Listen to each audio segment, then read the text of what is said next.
Sounds good.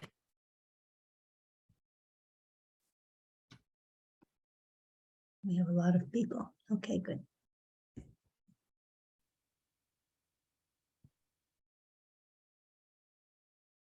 Good afternoon, everyone. I warmly welcome you to this Zoom edition of Toronto Mensa Inquiring Minds. My name is Kathleen Smith. This webinar is being recorded. It is my pleasure to introduce today's speaker, Cecilia Lyra, also known as CeCe.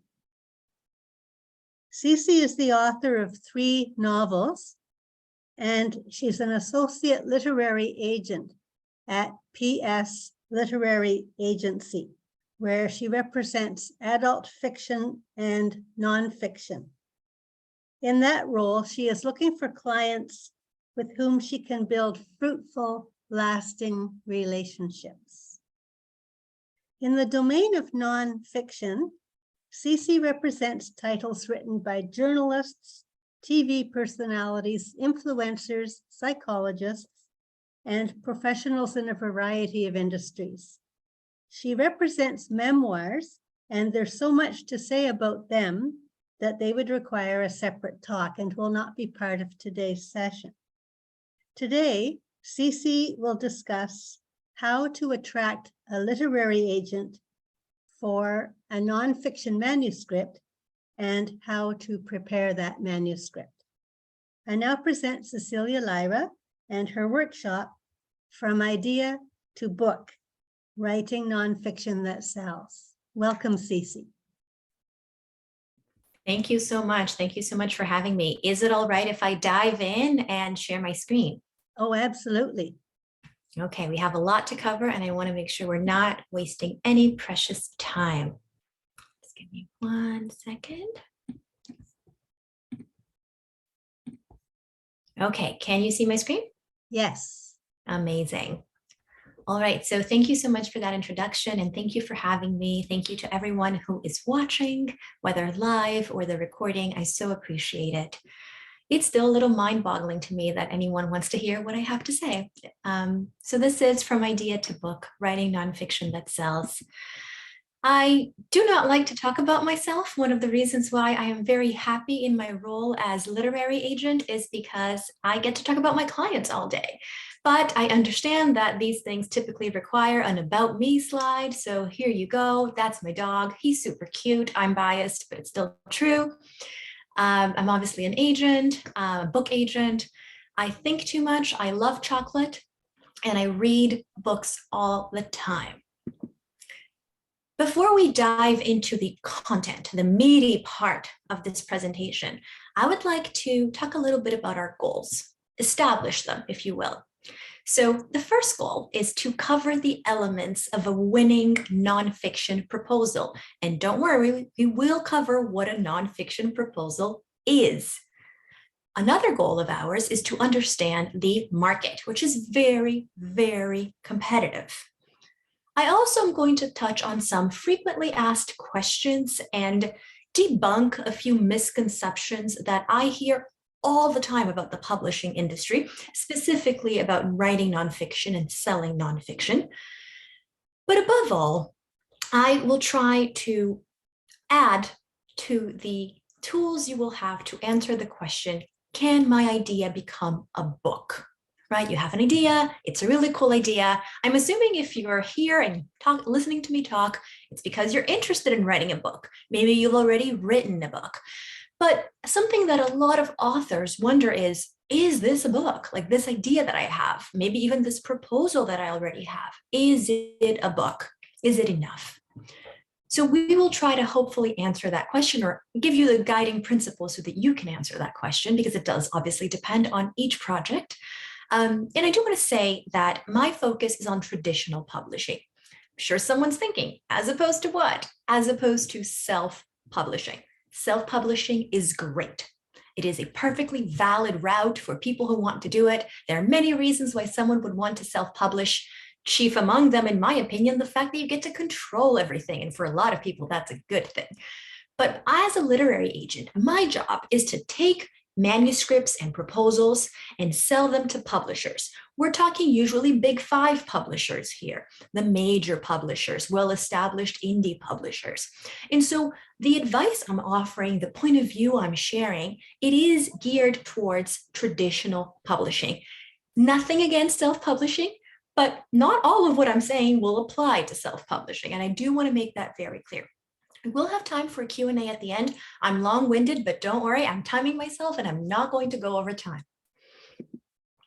So you have an idea for a book. That's so awesome, right? Congratulations. Take a moment to go, hey, I'm pretty awesome. I have an idea for a book.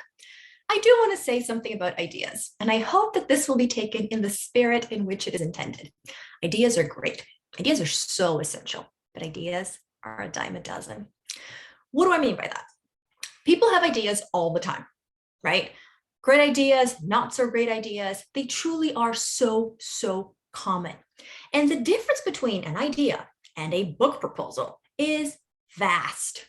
There is a big difference between one and the other. And having an idea for a book is not enough to sell that book to a major publisher. Think of ideas as seeds and think of books as trees, right? A tree was once a seed, and that's awesome. You couldn't have a tree without a seed. So bravo, seed. However, if you can't sell a seed as a tree, and publishers are looking for trees. So I guess the question is then, what makes a seed grow successfully into a really coveted tree? And that's what we're going to cover. Elements of a proposal. So a book proposal is essentially a business plan. It's a business proposal, if you will. As the author, you are asking the publisher to invest money in you based on the promise that you will deliver a product that will generate profits for all parties. As such, it's the proposal's job to show with clarity, with specificity, with originality, all the unique and desirable elements that you bring to the table to achieve this goal. Think of it a little bit like Shark Tank or Dragon's Den. If you've watched these shows, you know that you have the sharks or dragons, essentially they're investors who are sitting in chairs looking very intimidating. And a person walks into the tank or the den and says, hi, my name is so-and-so. I would like you to invest money in my business. And in exchange, I'll give you a cut of that business. Sometimes the sharks or dragons, they will say things like, no, thank you. This does not seem like a good investment. And the person gets no offers. Sometimes they get one offer and it's, maybe a good offer, maybe a bad offer, but one shark or dragon is interested. And sometimes they get a bidding war, essentially, right? Like they get all the sharks or dragons fighting each other because they all want in on this great business idea. For a book, it's kind of like the same thing, only way less glamorous because I, as your agent, will not be walking into any dragon dens or shark tanks. Kind of wish I would because that seems exciting, but that's just not how the book business works. I will approach publishers and say, I have this client who wrote this amazing proposal. And I will talk a little bit about what the proposal is about. I'll write a pitch for it. And I will present the proposal, which will be a business plan for your book. Right? And the publisher will decide if they want to invest in that book or not, if they want to pay you in advance so you can write the book and obviously also promise you a percentage of royalties. So it's essentially a Word document. It could be 50 pages long, somewhere a little longer, that has a business plan for your book. And your agent is going to use that to sell your book. And you're going to get paid so you can write it. Now, the exception to this is memoir. As Kathleen mentioned, memoir would require a whole other webinar. We will still have one slide just to briefly touch on it. But in the case of a memoir, we usually need the full manuscript to sell it. But I'm sure someone's thinking at this point, okay, fine, CeCe, I get it. A proposal is a business plan for my book. I want the publisher to pay me money. This all sounds great. But what goes into a proposal? That's what we're going to see. So, sections of a proposal. Again, imagine a Word document. Imagine there's a little cover with your book title, and now imagine that there are sections within this Word document. And these are the sections. You can see it in the slides. Got an overview, you have an about the author, target audience and marketing plan, comparative title analysis. Sounds a little weird, right? We'll cover what each of these mean. annotated table of contents, sometimes called chapter summaries, and sample material. So these are the sections that will go into your proposal. Most proposals have all these sections. It's possible that you might want to add another one or maybe not get into one of them. Not sure why that would be the case, but exceptions always exist. But it's not complicated. It's pretty simple from a structural point of view. So let's talk a little bit about each of these sections. The overview. As the name suggests, the overview is, well, an overview, right? It's going to cover a little bit about your book in a big picture way. So you will be answering questions such as the ones on the slide. I want to be very clear. You're not going to answer this in a Q&A format. It's going to be narrative. It's going to be a 3 to 5 page document in which you will write about your book. And in doing so, you will be answering these questions seamlessly. It's not going to be, why this book? And the answer in the bottom. Why now? And the answer in the bottom. That's a little bit truncated and doesn't really make the reading experience all that great. So don't do that. But essentially the questions that you will be answering in the overview are, why this book on this topic? Your topic could be, for example, parenting. It could be a parenting book. Your topic could be history. It could be a history book. Your topic could be science or, I don't know, true crime. It could be anything, right? Why this book on this topic? Please note, not why this topic, not why parenting. That's not your job to answer. Your job is to answer why this book on this topic. And why now? Why is now the right moment to do that? What is the market saying about this topic? Is there a gap? Is there a fundamental misunderstanding of the topic? Something else? How is it tied to your book? And what makes you the right person to write this? What is the paradigm shift that readers will reach after reading your book? Meaning, as a reader, I'm going to go into the book thinking X. By the end of the book, I'm going to think Y. The paradigm shift will occur. And your hook should be clear. Sometimes I feel like when we talk about these concepts, they get a little bit abstract.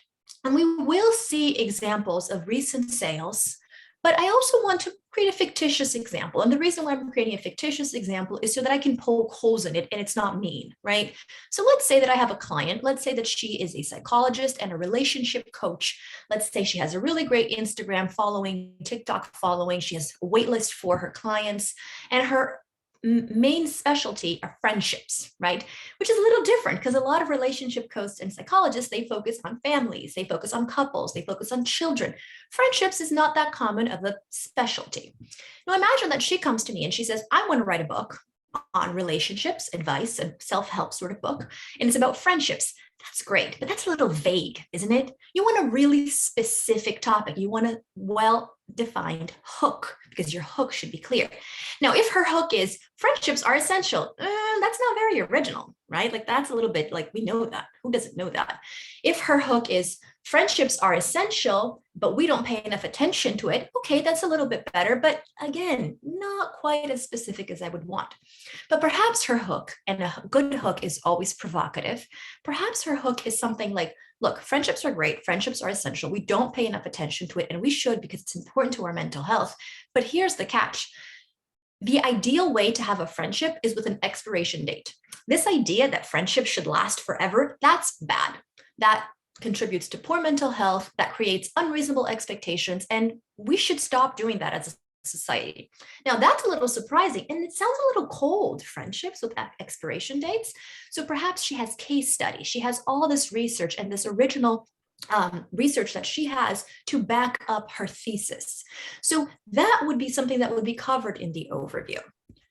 And that would be an example of an intriguing hook. This is all fictitious, by the way. I do not have a client with this central thesis. So what is a nonfiction hook, right? So a hook is a premise with an original angle that sets an actionable, paradigm-shifting promise on a specific subject in a way that piques the reader's curiosity.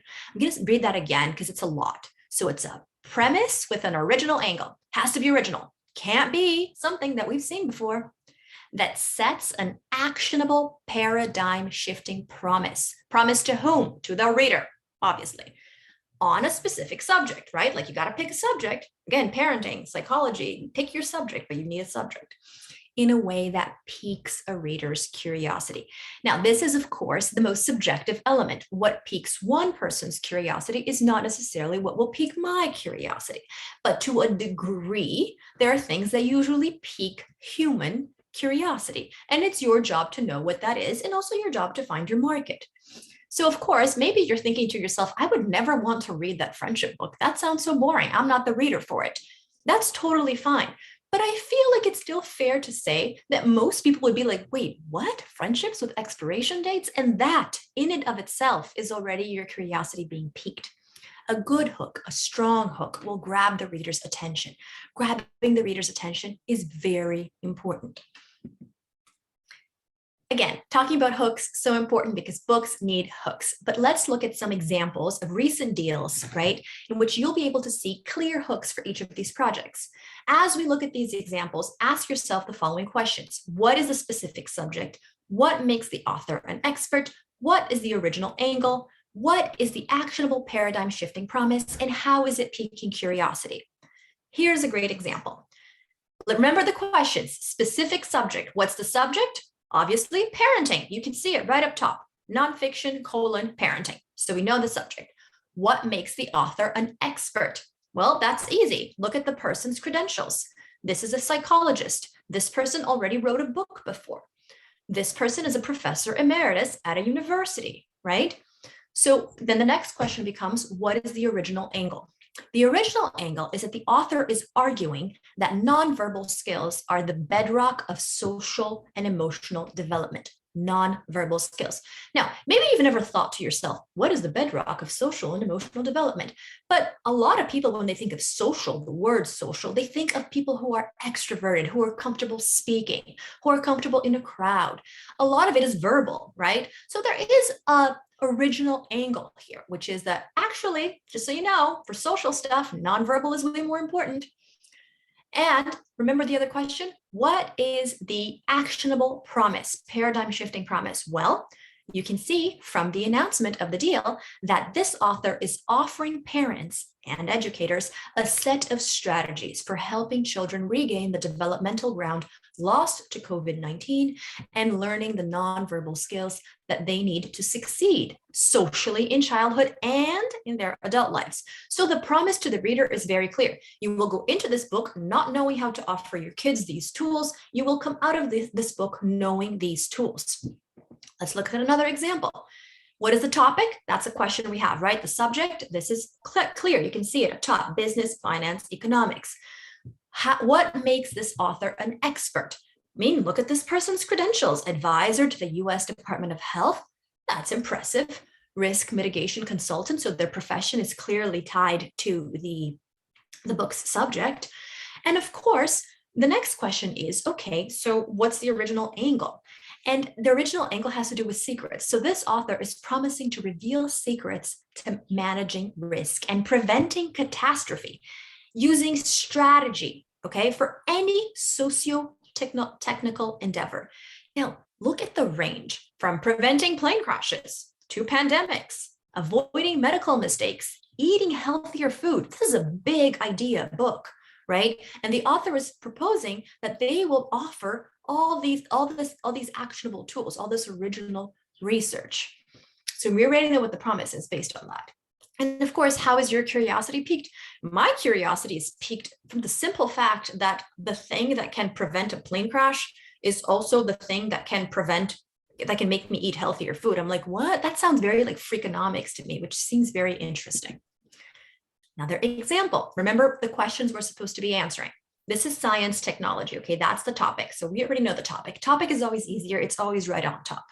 Cool. What makes the author an expert? Well, look at the person's credentials. This person is a science writer for the New York Times. That's impressive. And the Washington Post. That's also impressive. This person is already an author of another book, right? So they already have experience writing a book. Great. So we know what makes this person an expert. What is the original angle? So it's an exploration of how the science of pacing, you all know what pacing is. We say, pace yourselves, pace yourself.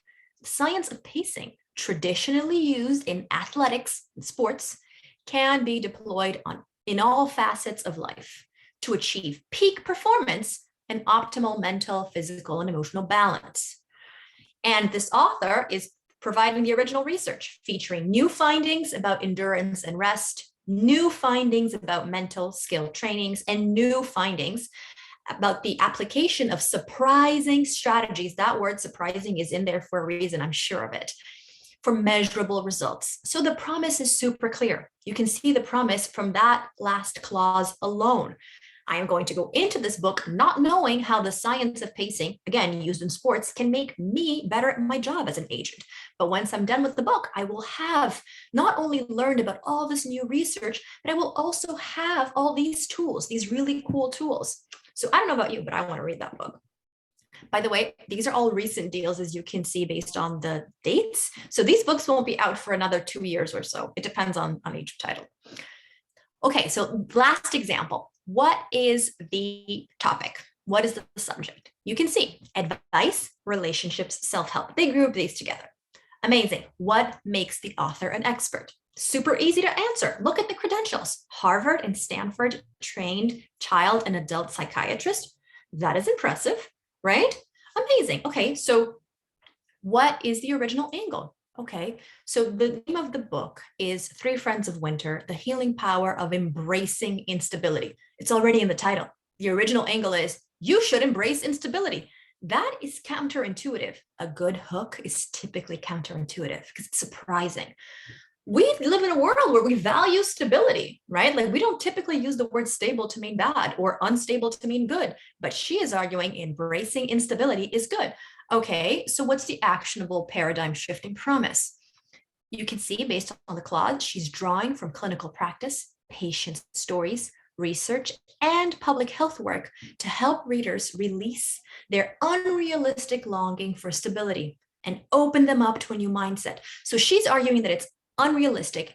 When I start reading this book, I'm going to be someone who's like, I really want stability. But by the time I finish this book, if the promise is delivered, I'm going to be like, you know what? I'm okay embracing instability. So that's the paradigm shift.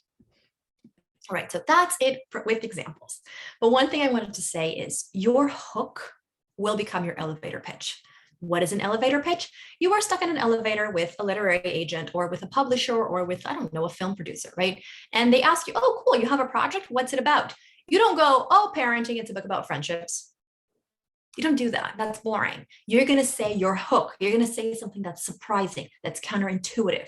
A strong proposal, a good hook should distill the book into one salient point that is original and curiosity inducing. So that is just the overview, right? Like, let's continue talking about the other sections. They are way more straightforward, thank goodness. About the author, honestly, this is the easiest one to explain. You're going to talk about your background, your credentials, your accolades. You're going to impress us. You're going to keep it short and simple, 1 page max. Maybe you need to, but probably you don't. Lean into your powers of brevity. Target audience and marketing plan, again, super easy to understand conceptually. Okay, I'm going to talk about my target audience. Who are my readers? I'm also going to talk about what my plan is to market this book. It is your job to identify your audience. Primary audience, secondary audience, and tertiary audience. You're going to talk about who these people are, what they like to listen to, what they like to read, and why they are your audience. You're also going to focus on your platform. We're going to talk about platform. There will be a specific slide dedicated to platform. But that includes social media following, speaking engagements, viral publications. It could be anything that shows you have a viewership, a listenership. Maybe you have a hit podcast. Maybe you have a newsletter with tons of subscribers. The point is you're an expert in a subject, because in nonfiction, you have to be an expert to write in that subject, or else why would anyone want to read a book about you? You're also going to share your networking plan, what you bring to the table, including your connections. Remember the fictitious example we talked about my client who doesn't exist, who's a relationship coach and is writing a book about friendships? Well, let's imagine that my client is best friends or just close friends, knows Nicole LePera. Nicole LePera is the author of a very successful book called How to Do the Work. She's written other books too, but I'm just going to use this one as an example. She has 5-point-something million followers on Instagram. I'm pretty sure her book was #1 New York Times bestseller. Like, she is a very impressive person, and I personally love her content. So if my client, again, this fictitious person, is has a connection with Nicole, she will write in her proposal, I can get a blurb from Nicole Lyra, assuming, of course, she has spoken to Nicole and Nicole has agreed to blurb her book. What is a blurb? Have you ever noticed in a book cover where you have a little quotation mark from another author going, this book was amazing, exclamation point, end quote, and then the name of another author? That's a blurb. A blurb is an endorsement, but it doesn't necessarily have to be a blurb. It could be, so-and-so has a podcast. They have agreed to have me on that podcast. This is a space where you share what you bring to the table. Remember, you're walking into the Dragon Den, you're walking into the Shark Tank, and you're going to share what you add to this relationship, what you are bringing. Does this mean that the publisher won't bring anything? No, it doesn't mean that at all. But right now, we're going to focus on what you bring to the table. This section should be filled with facts, stats, and data. I always know a good section, a target audience and marketing plan section, because if I blur my eyes, I see a lot of facts. It's not long-winded, empty promises, which brings me to a great point, what not to do. Don't do any of these things. Okay, we're going to talk about examples of what they are, but don't be illogical. Don't use illogical statements. Don't share delusional statements. Don't share your dreams. This is not a space for your dreams. This is a plan. And don't share vague information. What does that look like? Because unfortunately, I do see this sometimes. I feel like all agents must. For example, number of followers does not equal number of sales. So if you have 10,000 followers, don't write, I have 10,000 followers, therefore this book will sell at least 10,000 copies. No, that is not how conversion ratios work. That is not how conversion rates work. You know this, you understand this, so don't say it. You can say, I have 10,000 followers and I will promote this in my social media account. Great, but don't say that equals, because that's delusional. Don't say things like, oh, my book is geared towards women, and so all women will read it. No, they won't. That's just not how things work. Or my book is for parents, and so everyone who has a child in America will buy my book, or everyone who has a child in Canada, or better yet, everyone who has a child in the world. No, they won't. That's not how it works. And the third point, which I know sounds mean, but I promise happens, your friends and family are irrelevant to this. Don't say things like, I have a lot of friends, my family is supportive of me. Do you know why? Because your friends and family are not going to be your audience. And that's a good thing. You will reach people that you don't even know. You will reach amazing numbers of people who are like, yes, I love you because your content is great, not because I'm your family or your friend. And also remember, the number of online communities you belong to does not mean that you have that kind of numbers for your personal social media. I unfortunately get proposals sometimes that say, oh yeah, I'm a member of this book club and this book club has a million members. Do you own the book club? No, in that case, it does not belong in the proposal. And dream partnerships do not belong in your proposal. So for example, in the fictitious example I used with my client who doesn't exist, who knows Nicole Lyra, if she does not know Nicole Lyra, she should not write, oh, I would love to have Nicole Lyra blurb this. This is not the space for you to be asking the publisher to do things or discussing your wildest hopes. Have wildest dreams, but don't add it to the proposal. Let's talk about comps, comparative title analysis. We just say comps in publishing.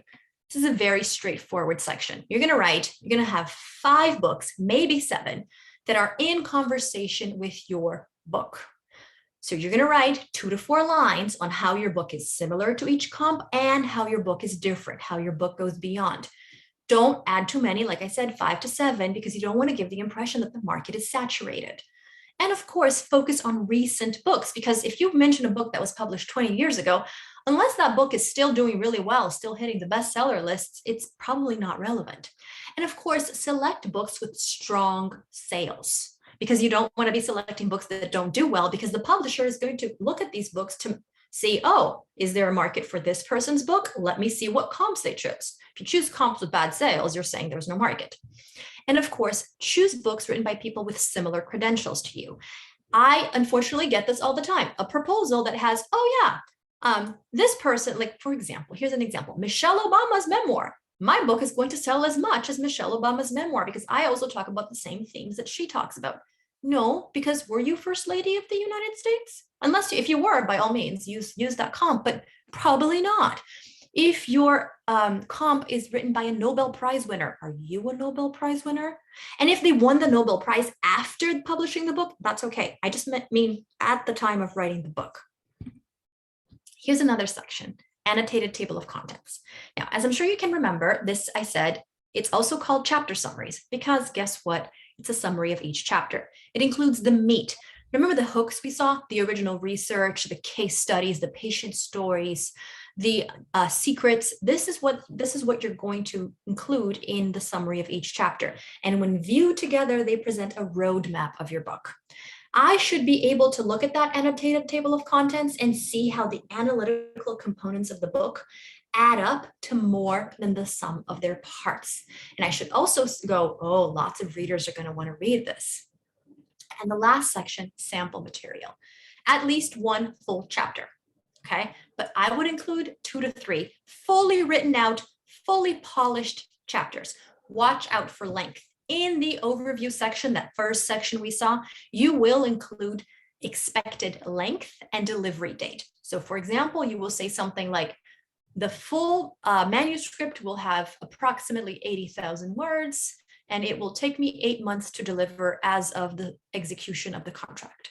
Now, if you said your book's going to be 80,000 words and your book has 10 chapters, guess how many words the first chapter should have? It's pretty easy, 8, right? Like 8,000.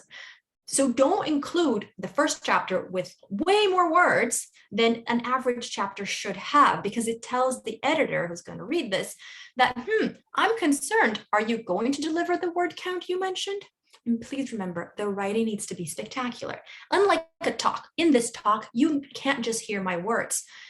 You can sense my energy. You can sense my hand gestures because I talk with my hands. It's who I am. You can sense my smile. And maybe it's a good or a bad thing. That's not the point. But the point is a lot of nonverbal things are going into the message that I'm conveying. Same with podcasts, same with movies. But in a book, all you have are words. So your words must be very polished. What not to do in these sections. Don't do something called unicorn positioning. I'll talk about what that means in a second. Don't disparage other books when you're talking about the comps.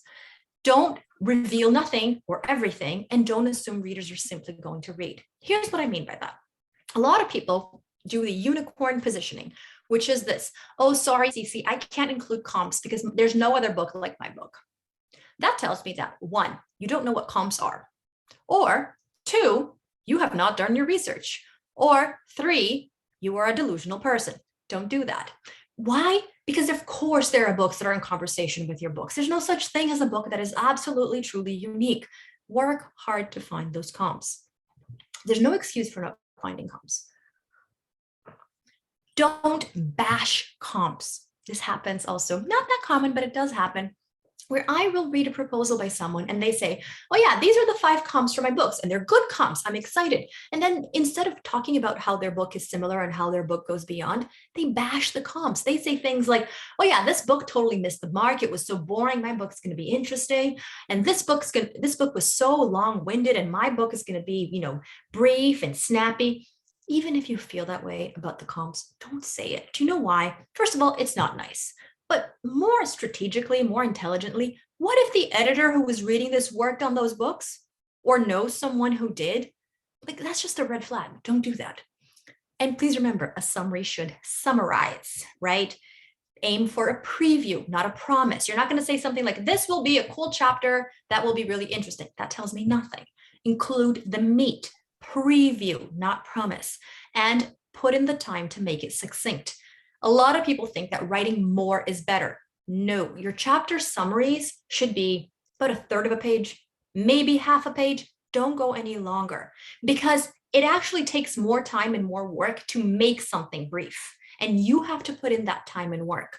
And remember, this is the final point of the what not to do. Trade readers, as opposed to academic readers, they expect to be hooked. They expect to be entertained by your words. A lot of times people will come into publishing and their experience with creative writing were things that did not require hooking the reader. So for example, you were an English major and you handed in an essay and your professor read your essay, or a PhD student, whatever, something in academia, or you've written articles for a magazine. These two situations are really different from writing a book of your own. In the first case, and not just for obvious reasons, like one is a book and the other one's an essay, but no, your professor, in order to grade you, has to read your whole essay. Agents and editors, they will not read a full proposal unless that proposal is hooking them. I don't owe anyone, unless they're my client, of course, but I don't owe a querying writer getting through 50 pages. I don't have time for that. I'm only going to read if you hook me. And when I submit my client's work to a publisher, they are only going to read if you hook them. So it's your job to write with the flair of a strong trade writer, to make sure that your writing is really shining, to make sure that it's grabbing and keeping someone's attention. So now we're going to cover the frequently asked questions and the often misunderstood concepts. And knowing this, I promise, is going to give you a significant advantage when querying. Querying just means approaching agents to hopefully get representation so that you can sell your book to a traditional publisher. Question: what does an agent do? I mentioned this, I think, in the beginning, but if I didn't, let's cover this. So a literary agent is an author's advocate. They know the publishing landscape and they make sure that your work gets into the hands of the right editor at the publishing house, right? Like various editors at various publishing houses. An agent's first job is to get you published. That's how I make money. That's how all agents make money. If I don't sell your work, I get $0. And all the time I spent working with you, that goes unpaid. If I sell your work, I get a commission on that. A client does not pay an agent upfront. That's not how it works, at least not if they're an honest agent. A literary agent has the experience, the skills, and the motivation to negotiate the best publishing contract for their author. And once a book is published, an agent continues to offer value by managing the book's life and cycle, which might include things like translation deals, or audiobook or paperback editions, television or film deals for adaptations of that book. So given that I only make commission, my time is really valuable. The most valuable thing an agent can give you is their time, because they have very little time. We have very little time. So the question, can an agent help me write a proposal? So usually, no. However, there are exceptions. If you have a really amazing idea with a lot of original content in a subject that people are curious about, you have this built-in audience because you're an expert, I will be fine helping you write a proposal, because probably I will be able to sell your work.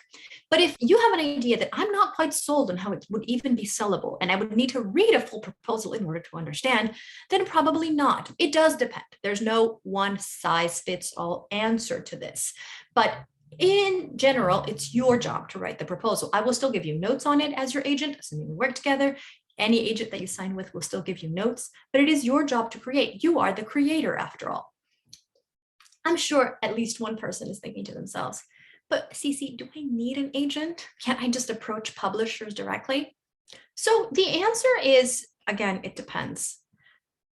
If you have the connections with publishers and you don't want an agent, you are under no obligation to get one.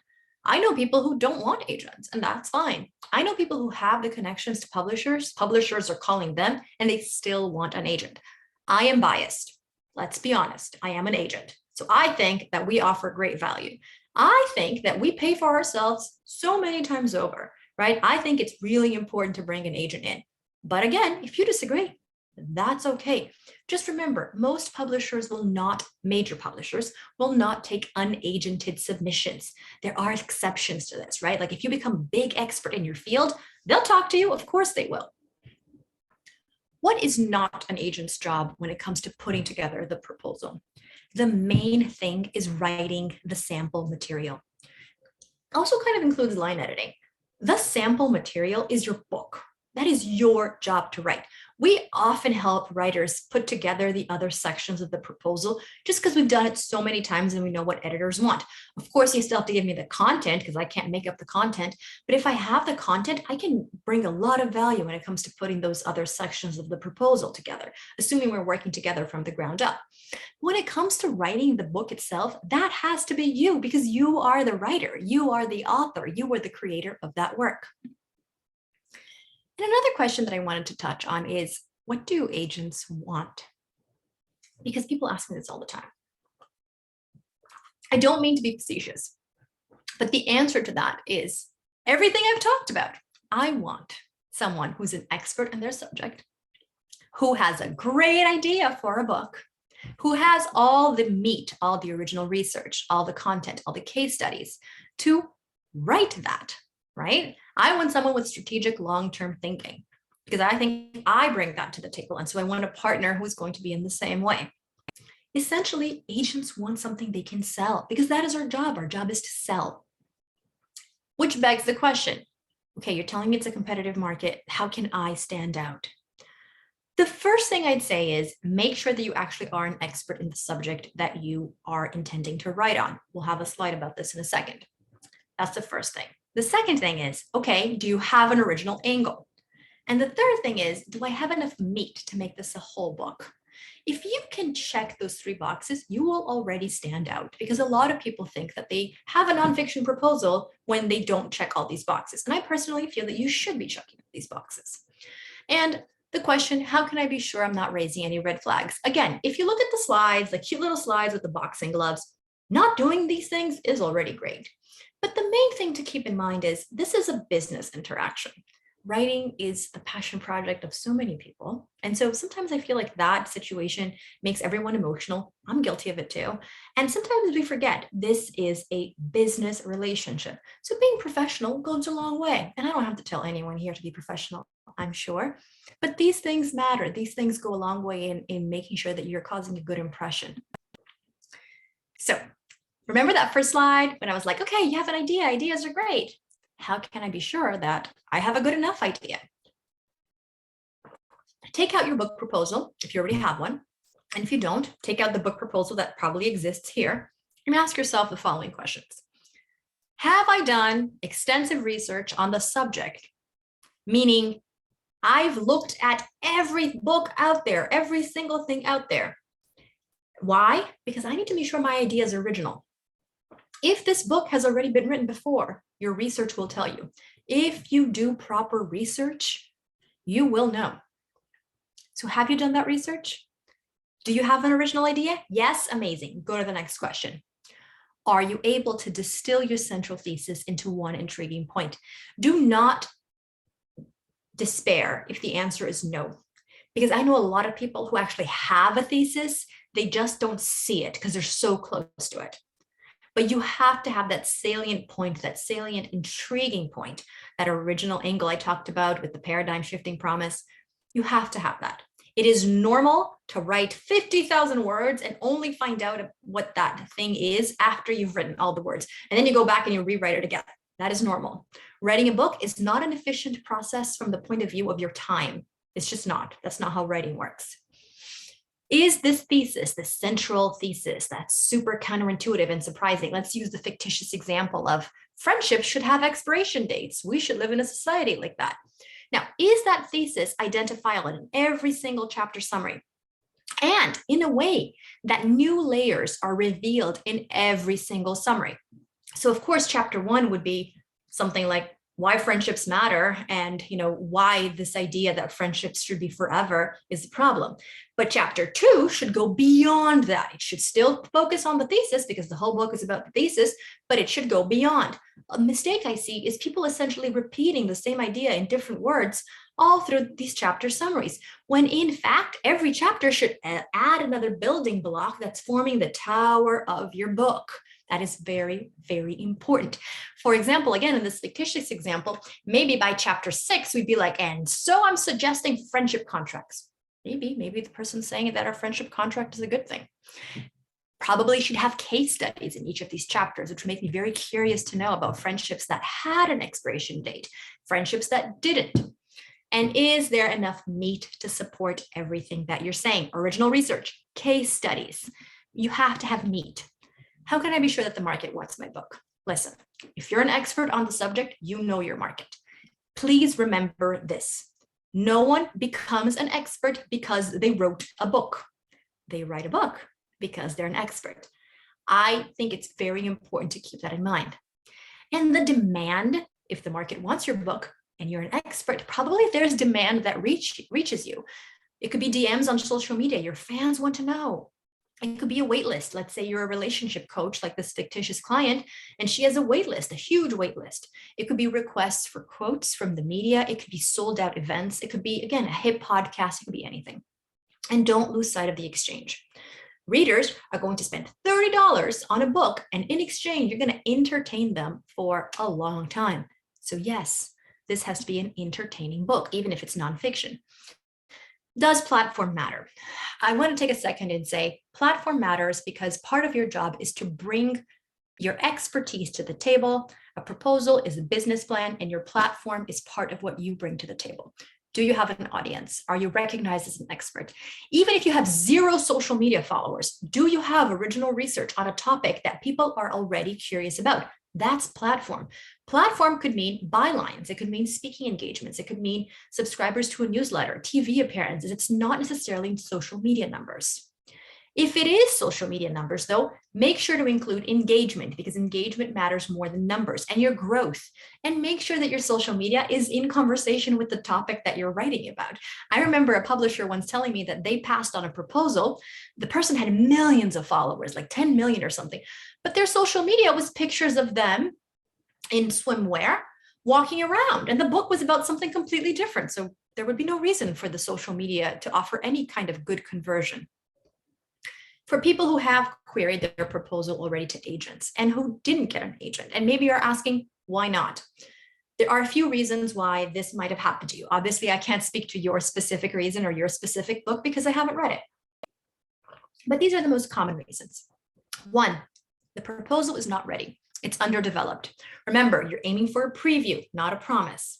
2, is a book the right format for this? I get proposals all the time for things that I go, you don't need a whole book for this. You can do it in an article.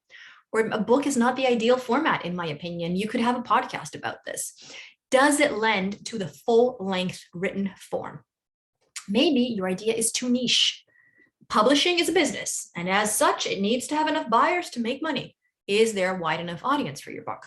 Is your book a slash project? This is a term that I believe my colleague Carly Waters coined. And a slash project is essentially something that's cooking / memoir / health / science. And people, for some reason, think that's amazing. It means I'm going to have lots of readers. No, your book needs to sit on one shelf. So pick a primary category. If it's going to appeal to more people, that's crossover potential. But again, one category. It could also be a lack of essential element, and by far the most common is expertise. You have not proven that you are an expert in the subject. A lot of people want to write a book because they want to be an expert. But remember what I said, you don't become an expert because you wrote a book. You wrote a book because you are an expert. Also, a lot of people don't understand that this is a really competitive market and publishers are not caregivers. What does that mean? Because that's a funny line. Look, when I was a kid, me and my sister, my parents thought I could be anything I wanted. Astronaut, best-selling author, anything, president, anything, right? Because they're my parents, they love me. They believed in my potential and my sister's potential because they're our parents. Publishers are not going to believe in your potential without good reason. They're not your parents, they're not your caregivers. They're not going to go, oh yes, you're amazing, I believe in your potential because I love you. No, you have to show logical, well-supported reasons for that. It all comes down to what we learned in the beginning. A seed is not a tree. And oftentimes people who don't get an agent is because you still have a seed. Make sure to grow that seed into a tree. Very quickly, memoir. Memoir reads like fiction. If you've read Educated, if you've read Wild Game, if you've read Aftershocks, these all read like novels. And so it's a totally different beast. Most people write the full manuscript before selling, unless you're really famous. It does help to write the full manuscript. The quality of the writing needs to read like fiction. You still need a proposal, but it's just a completely different beast. So I'm not even going to get into it. And I very quickly want to just share a slide with resources that I like. One, people often ask me, should I hire a freelance editor? You can if you want to. Remember, you get what you pay for. So I would recommend choosing people who have strong backgrounds, proven track records, people who worked for Big 5 publishers, people who have worked on books that have sold to Big 5 publishers. The most important resource, in my opinion, is a community. So beta readers and critique partners are very valuable. I love Jane Friedman's content. I have no affiliation to Jane Friedman. I get no money for saying this. I just genuinely love her content. I believe all the content in her website is free. Her newsletter is paid for, at least there's a paid option. I know because I subscribe. I just love it. SparkToro is really useful for the marketing and publicity section that I talked about, the target audience section. And of course, Publishers Marketplace. The deals you saw that I shared, the screenshots, these were all taken from Publishers Marketplace. It is a paid situation, so you have to subscribe to it, but I believe it's a pretty valuable resource. None of these resources, however, are more important than your brain. So just want to very quickly wrap this up so we have time for Q&A. I know that this is hard. I know there's a lot that I said, don't do this, don't do that. And that can be a little annoying. My hope is to remind you, or is to impress upon you the idea that, yes, this is hard, but remember, if you truly want to write this book, if you're truly excited about the world seeing this book, your favorite nonfiction author was once where you are now. Not having a book, just having an idea or just having a proposal. And published authors are querying writers who didn't quit. So it's Q&A time now. Very quickly want to just share my information on social media and my website if anyone is interested in connecting with me. Should you be interested in querying me as an agent, please go to the P.S Literary website and look at their submission guidelines. You will be able to find the email to query me there, or one of my colleagues. I have some fantastic colleagues who are, experienced agents. You might want to query them too. Thank you so much, Kathleen. Thank you, CeCe. That's just a very comprehensive talk that you've just given us. I have a question, a quick one. On one of your slides, you mentioned engagement. And can you say a bit more to clarify what you meant by that? Absolutely. Should I stop sharing my screen or should we leave? What should I do in terms of? Leave it up in case somebody has a question about one of your slides. Oh, that makes sense. Okay. Yes. So engagement means the breakdown of your numbers. So for example, you might say something like, I have 10,000 followers with an engagement rate on Instagram of, 2%. When you go to your social media and you look at the dashboard, you can usually see what your engagement rate is. And publishers, I've been told, they use software, for example, one called Upfluence, to measure your engagement rate. And it really helps to include that in the proposal. Engagement essentially means how much is your audience engaging with you? How many likes do you get? How many comments do you get? How much engagement essentially? And engagement is more important than numbers. So having 100,000 followers is great, but having 100,000 followers with a low engagement rate is not good. Having 100,000 followers with a high engagement rate, or even 50,000 followers with a high engagement rate, is better. Thank you. Felicia Davis is asking, can we get a sample of a book proposal Word document? I wish I could share that, but the only samples I have are works from clients, and that's confidential, unfortunately. But if you go to Jane Friedman's blog or website, sorry, I believe, maybe she took it down, so I can't say for sure, but she used to have samples there. So I'm sure you can look at those there. Okay, Wendy Wood, fantastic presentation. Diana Peterson said that as well. Thank you. Is it necessary or even just a good idea to have a freelance editor look at your full chapters before submitting the proposal? It's definitely not necessary, because I know a lot of people who haven't done it and they still did a great job. Asking me if it's a good idea. The only true answer is it depends. If it were me, I would hire a freelance editor, because I'm in a situation where, listen, this is a big deal for me. I want to invest money in this and I can afford it. But I would get a really, really good freelance editor. This is just my personal take.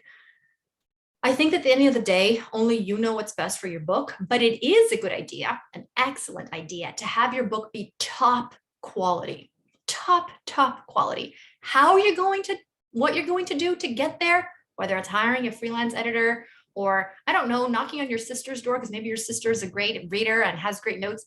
I don't know, that's really up to you, but ensuring that top quality, very important.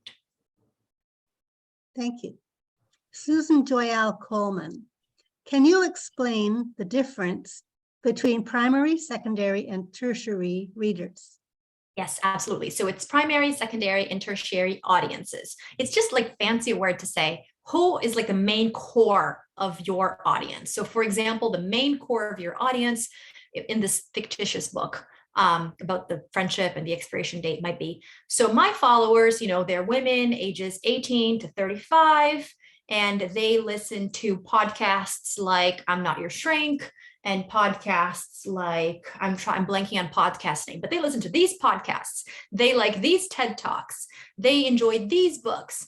And so that's like the main core, the primary audience. But also now imagine a ring being opened, right? Like little ripple effects. But also I have followers who are, I don't know, perhaps older women, or perhaps also men, or perhaps, I don't know, parents follow me, because parents tend to lose friendships all the time, because when you become a parent, it's hard to maintain friendships. So a secondary audience that also follows me, that also likes me being this fictitious client, are parents with kids, ages 0 to 5, because maybe that's the ages where you most lose your friends. I don't know. And then as a tertiary audience, it could be something like also psychologists. Psychologists are going to want to buy this because they see that their clients are often struggling with friendships, and they're going to buy this book. So I'm not so sure if my example was good. Please do call me out if it was not. But essentially, the primary audience is like the people who are going to buy this instantly, like the core of your following, the core of your built-in audience. A little bit wider is the secondary audience. It's going to be like, okay, these people are still my audience, but it's not, most of my followers do not fall into this category. And a tertiary one, the psychologist example, is just like professionals, for example. Thank you. Kim Johnson. Do you need to worry about your ideas or proposal being stolen or borrowed when seeking beta readers or critique partners? This is a question I always get. I'm always amazed. And I think this is furthered in movie plots and stuff. Personally, I don't think you do, because you should be writing a book that no one can write but you, right? In this fictitious example of my client, who's a relationship coach, a psychologist, and she's writing the book about how friendships should have expiration dates, she could have 10, 20, 30 critique partners. She could have 30,000 critique partners. They can't write that book. They don't have the expertise or the research or the original angle. And even if you say, well, I'm just giving her the original angle, yes, but it's not just about an angle. It's about being able to develop and support that angle. So I would personally not worry about it. I know a lot of people do, and I do empathize. I as a human, I understand. But I don't think there's such a thing as an original idea anymore. I think that all ideas have been done. It's just about how you frame it. And if an idea were enough to sell a book, I would be very worried. But an idea is not enough to sell a book. You have to write a full proposal. That's 50 pages. I know people who take years to write a full proposal. It's going to take you at least 6 months. Chances of someone stealing that, of being able to steal that, it doesn't seem high to me. It reminds me of the musical West Side Story, which is basically Romeo and Juliet. Yeah. But it had to be written. Yeah, right? Exactly. Yeah. Retellings are very big right now in fiction. So I just wanted to add on to what you're saying, that before the first book called Emotional Intelligence came out, there wasn't anything on that subject, not called emotional intelligence anyway. But it seems to me that that word, that title itself had legs. Yeah. But people would still have to work hard to put the legs into a book. Yes, absolutely. Yeah, absolutely. That makes a lot of sense. Very hot topic. Mm. Let me see what else there is here. Okay. Peter Helmons, what do you think about a nonfiction book co-written by 2 authors, one male, one female? I think it sounds like fun, but to be honest, just as fun as one author. Like I've represented co-authors before. It's great, but also representing solo authors is great. There's no inherent association I make with one or the other. If you do have a co-author, I would suggest that you have a contract between you and your co-author to be very clear about, who's going to get what royalties and stuff. Good idea. Roberta Keller, I have always assumed that posting my writing in the form of a blog would not accomplish much. My writing is kind of an essay/article format. It seems that you disagree with that. Are blogs a recommended way to start the buzz about your writing? Ooh, okay. Blogs. Blogs are definitely a good start, But if you want to have really impressive bylines, typically you want to get your work published in more established outlets. So for example, writing for the New Yorker is more impressive than writing for, really nice and lovely blog XYZ. But oftentimes you can't get to the New Yorker without starting with the tiny blog that I will leave unnamed because I don't want to be mean to anyone.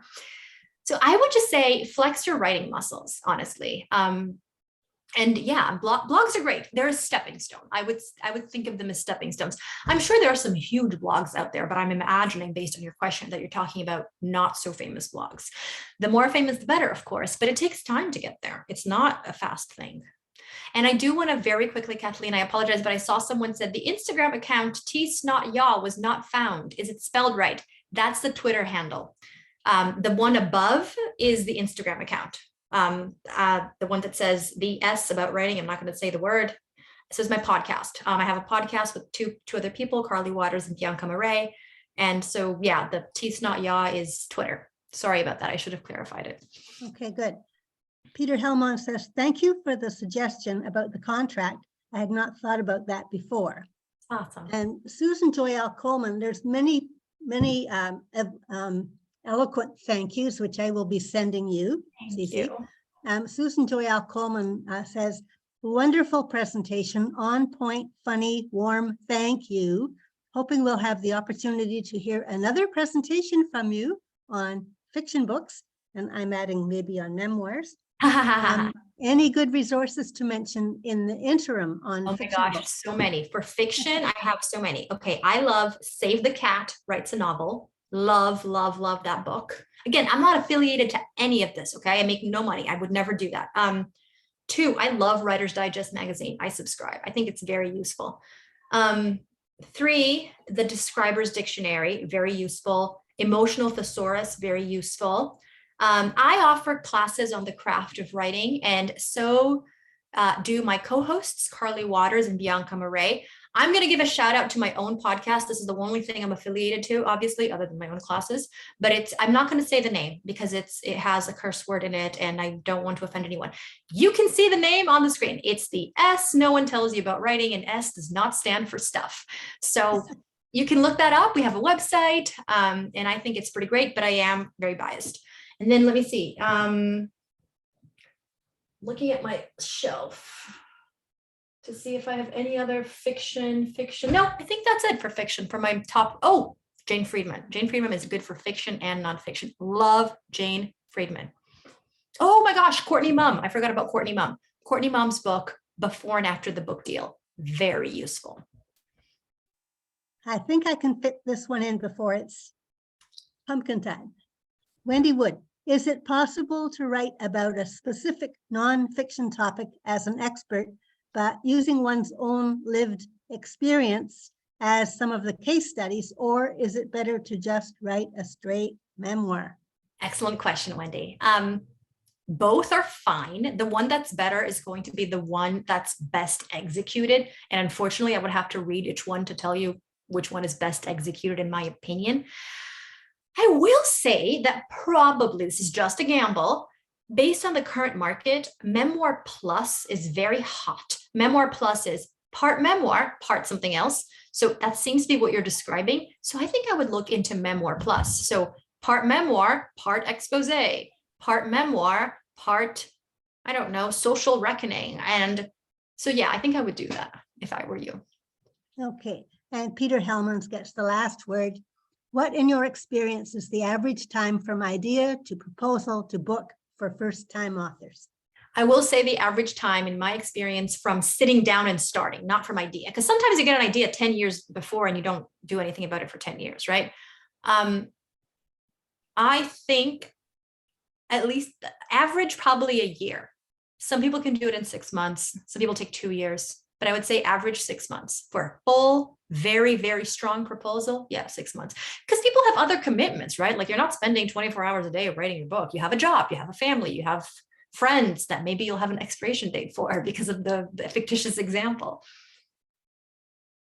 So CeCe, on behalf of Toronto Mensa, I want to give you my heartfelt thanks for giving us this presentation today. We've really appreciated it, and you've given a really full answer to all these questions. So thank you very much. And we will be sending you a speaker gift. Thank you so much for having me. I am truly honored and I appreciate it so much. Thank you for the engagement and for all these wonderful questions. I hope Thanks. everyone has a lovely day. Thank you. Bye, everybody.